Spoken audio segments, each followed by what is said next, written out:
Assalamualaikum warahmatullahi wabarakatuh. Pada video kali ini kita akan membahas tentang jenis-jenis kemasan yang biasa digunakan pada pengiriman kargo, baik itu dalam negeri maupun pada pengiriman kargo dari luar negeri. Sebuah kemasan mempunyai fungsi untuk mempermudah dan mempercepat proses pemuatan barang ke dalam kontainer ataupun alat angkut lain. Selain juga proses pemindahan barang dari satu tempat ke tempat lain. Bisa dibayangkan suatu barang itu tidak dikemas, tidak dikemas sehingga menimbulkan kesulitan ketika mau membawa barang tersebut ke suatu tempat. Walaupun ada kontainer, tidak mungkin juga suatu barang langsung dimasukkan ke kontainer. Pasti akan dimasukkan dalam suatu kemasan kecil-kecil, baru kemudian ditata, diatur rapi ke dalam suatu peti kemas. Fungsi lain dari kemasan adalah mengurangi risiko yang mungkin akan terjadi, misalnya kehilangan atau kerusakan isi muatan akibat oleh penanganan pada saat pemuatan ke dalam kontainer di lokasi pabrik, selama perjalanan, atau juga pada proses pembongkaran di lokasi gudang penerima barang. Misalnya buah tanpa ada kemasan langsung dimasukkan ke kontainer, saya rasa akan sulit juga ya untuk membawanya, untuk pemuatannya, untuk pembongkarannya.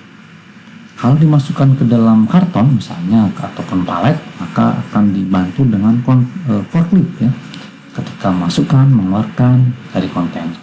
Tapi kalau tidak dimasukkan saja dalam bentuk curah, maka kemungkinan besar akan tercerai-berai gitu ya. Ketika dibuka pintu kontainernya akan ambiar.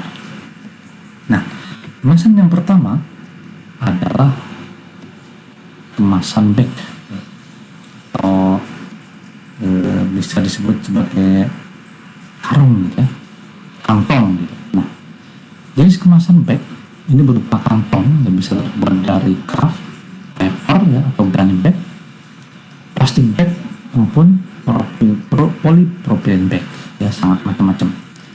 Pada saat penyimpanannya, barang-barang yang dikemas menggunakan kantong harus dijauhkan dari tiang dan harus dilindungi oleh penutup yang tahan air.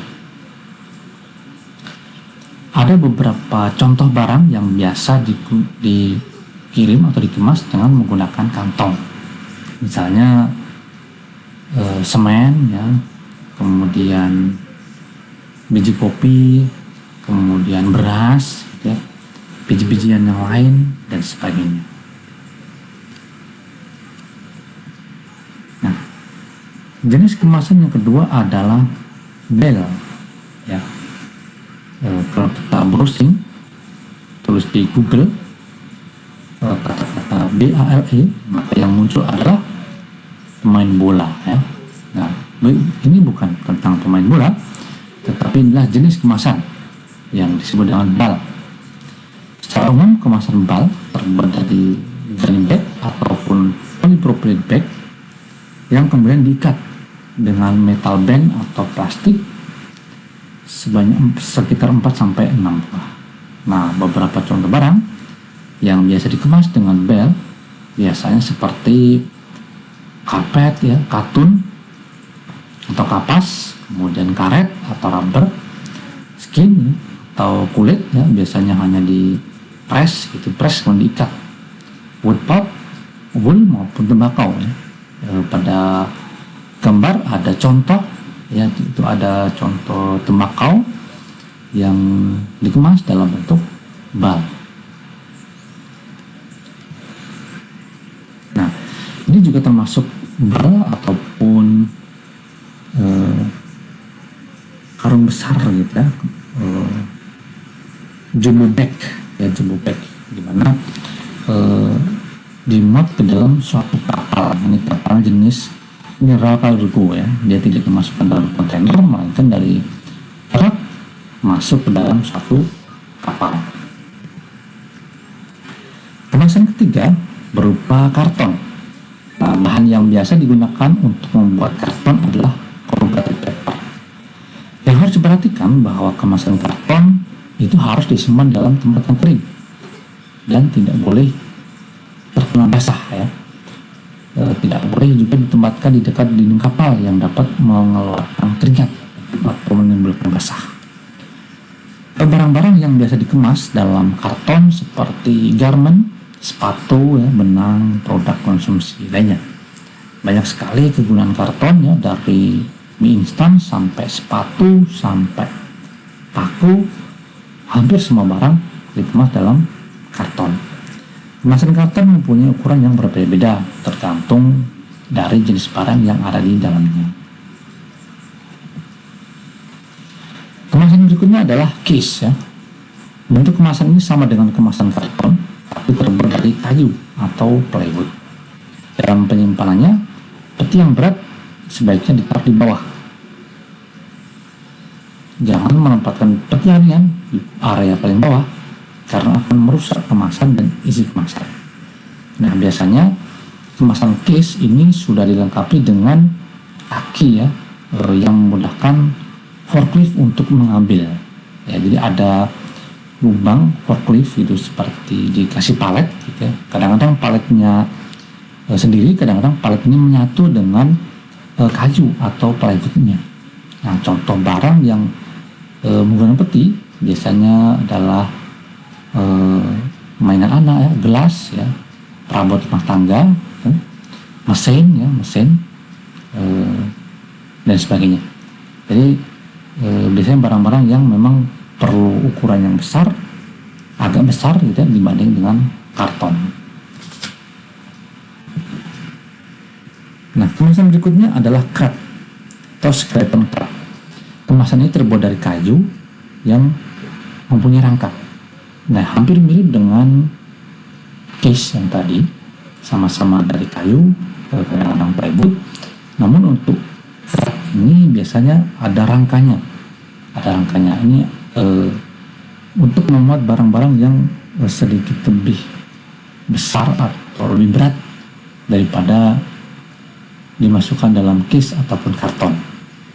Contoh-contoh barang yang dikemas dalam crate misalnya barang-barang sanitary ya, yang terbuat dari keramik misalnya, kemudian spare part mobil ya, spare part otomotif, kemudian keramik ataupun marmer ya, dan berbagai peralatan mesin. Kemudian kemasan berikutnya adalah drum. Dan drum ini bisa terbuat dari logam ataupun terbuat dari plastik, tergantung dari barang yang akan dikemas. Jika barang yang dikemas ini bersifatnya kuat atau keras, bisa menghancurkan plastik, maka tidak mungkin menggunakan drum yang terbuat dari plastik. Maka dia akan membuat drum yang terbuat dari logam. Nah, barang-barang yang biasa dikemas dengan menggunakan drum antara lain bahan kimia ya, seperti oli, kemudian barang-barang cair lainnya.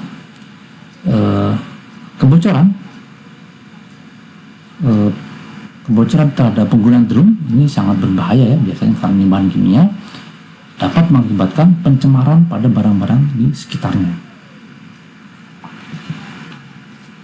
Kemasan berikutnya adalah rolls. Nah, kemasan ini biasanya berbentuk gulungan.